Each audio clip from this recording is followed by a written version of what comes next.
¿Qué es una familia? A ver, parece una pregunta sencillísima, ¿no? Pero la verdad es que en nuestro mundo, las leyes se hacen un lío tratando de definirla. Los romanos, en cambio, bueno, ellos la tenían clarísima. Para ellos, la familia no era un sentimiento, sino una de las instituciones legales más poderosas de la historia. Acompáñenme a desentrañar los secretos de la familia romana, una estructura que, para bien o para mal, ha moldeado nuestro presente de maneras que ni nos imaginamos. Arranquemos justo con esa pregunta fundamental que hoy nos trae de cabeza. Si le preguntamos a un legislador moderno, la respuesta suele ser, pues, complicada, muy vaga. Y esa vagadad, créanme, tiene consecuencias muy reales en temas de herencia, de derechos, de protección. Es un nudo legal que, lejos de aflojarse, parece que cada día se aprieta más. Pensemos en esto por un momento. Hoy, muchas constituciones y códigos dicen que protegen a la familia con declaraciones grandísimas. Pero, ¿se atreven a decir qué es? Casi nunca. Y ahí está el meollo del asunto. Se crea un vacío donde la sociedad, con todos sus nuevos modelos de familia, va por un lado, y la ley como que se queda estática, va por otro. ¿El resultado? Conflictos, incertidumbre. La ley no define, solo va reaccionando a los tipos de familia que van apareciendo. Y es aquí donde el contraste con Roma es brutal. Frente a toda nuestra ambigüedad, los romanos tenían definiciones jurídicas de una claridad que de verdad asombra. Esto les dio una seguridad que fue la base para construir su imperio legal.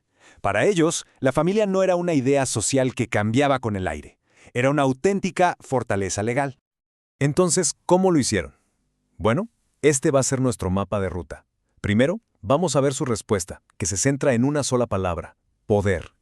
Luego, cómo definían los lazos entre las personas y el papel de la propiedad. Vamos a descubrir una idea increíble: la familia corporativa. Y al final conectaremos todo para ver cómo su legado llega hasta nuestros días. Ahora sí, vamos al corazón del asunto.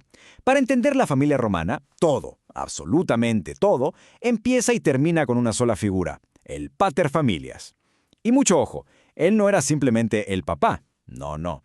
Él era el sol alrededor del cual giraba todo el universo legal de la familia. El gran jurista Ulpiano lo definió a la perfección. El pater familias es quien tiene el dominio en la casa. Y aquí viene lo más impactante: no necesitaba tener hijos para hacerlo. Era un título de poder, no de paternidad. Imagínenlo de esta forma: él era la única persona legalmente completa, sui juris, de derecho propio. Todos los demás, su esposa, sus hijos, sus nietos, legalmente existían a través de él. Y este poder absoluto tenía un nombre: patria potestas, el poder del padre.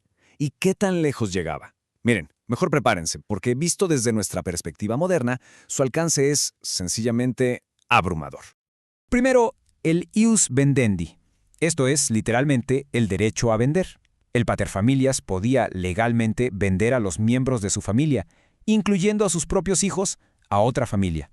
Esto los ponía en un estado de casi esclavitud conocido como inmancipio, así de fuerte. Segundo, el ius exponendi, el derecho a abandonar. La costumbre era brutalmente simple. Cuando nacía un bebé, se le ponía en el suelo, a los pies del pater familias. Si él lo levantaba, un acto llamado tolere liberos, lo aceptaba en la familia. Si no lo hacía, el niño era simplemente abandonado a su suerte. Y llegamos al poder más extremo de todos, el ius vitae necis, el derecho sobre la vida y la muerte de todos los que estaban bajo su potestad. Ahora, hay que ser claros, esto no fue siempre así de tajante. Con el tiempo, el Estado empezó a intervenir y a castigar los abusos más crueles. Pero, y esto es lo importante, la titularidad del poder, el derecho en sí, siempre, pero siempre, residió en una sola persona: el pater familias. Ok, ya entendimos el poder. Ahora hablemos de las personas. ¿Cómo se definían los lazos familiares? Para nosotros, hoy en día, es la sangre. Para los romanos no era tan sencillo. Era, por encima de todo, una cuestión de sumisión legal. Y aquí tenemos que entender dos conceptos clave: agnatio y cognatio. El parentesco por agnatio era el que de verdad importaba al principio. ¿Y quiénes eran agnados? Todos los que estaban bajo el poder del mismo paterfamilias, sin importar si era por nacimiento, por adopción o por matrimonio. El parentesco por cognatio, el de sangre, claro que existía, pero legalmente fue ganando peso mucho después. Esto nos enseña cómo la familia romana fue poco a poquito evolucionando. Entonces, ¿y la mujer? ¿Dónde quedaba en toda esta estructura?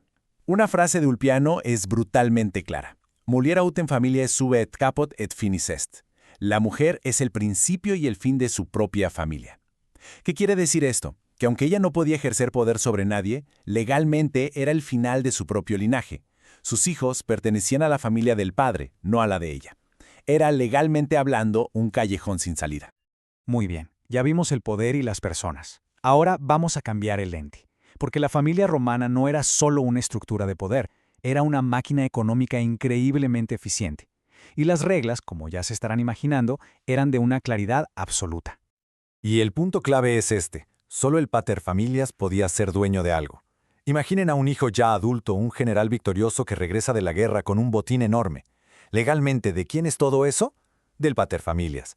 Todo lo que adquiría, su sueldo, sus herencias, todo, absolutamente todo, iba a parar al patrimonio del padre. Como dijo el jurista Gallo, filius nil habere potest, el hijo nada puede tener. Claro, en la práctica esto era muy poco funcional para el comercio del día a día. La solución romana, brillante como siempre, el peculium. Piensen que era como una especie de caja chica o un fondo de gestión que el padre le daba a un hijo o incluso a un esclavo. Ojo, legalmente seguía siendo propiedad del padre, pero le daba al hijo la libertad de administrarlo, de hacer negocios y de participar en la economía. Claro, siempre para el beneficio último del patrimonio familiar. Y fíjense en esta evolución, porque nos cuenta una historia fascinante. Empezó como una simple concesión del padre, el peculium profectitium, pero luego apareció el castrense, que era el dinero ganado en el ejército, y sobre ese el hijo ya tenía mucho más control. Y finalmente el adventitium, bienes heredados de la madre que ya eran propiedad del hijo, aunque el padre los administrara. ¿Qué estamos viendo aquí?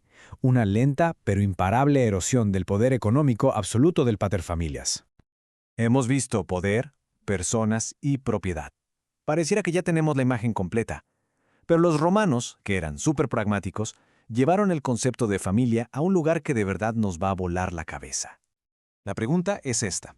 ¿Podía existir una familia sin ningún parentesco, sin lazos de sangre, sin el poder de un padre, solo por negocios? Para los romanos la respuesta era un rotundo sí. Y esto nos lleva a uno de los usos más fascinantes de la palabra familia. Les presento a la familia publicanorum.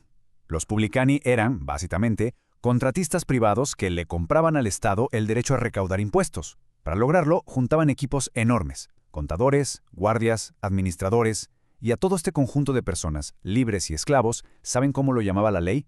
Una familia. No había lazos de sangre, solo un objetivo económico. ¿Y por qué? Porque el marco legal de la familia les daba una estructura de responsabilidad y operación que ya conocían y funcionaba. Una prueba más del increíble pragmatismo romano.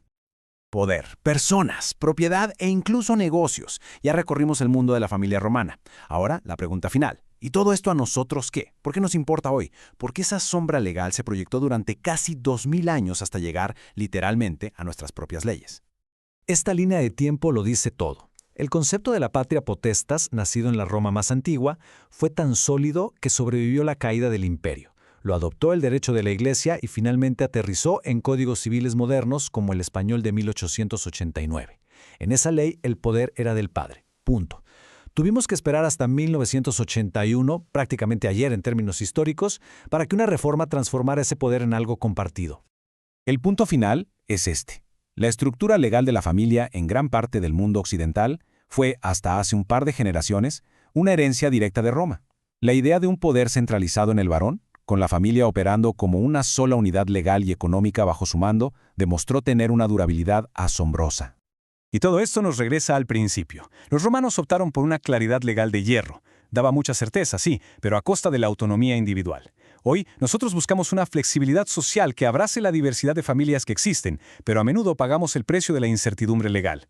Lo que nos deja con esta pregunta, que sigue abierta. En la definición de la institución más básica de la sociedad, ¿es posible encontrar un equilibrio entre la certeza de Roma y la flexibilidad de nuestro tiempo? La respuesta, me temo, aún está por escribirse.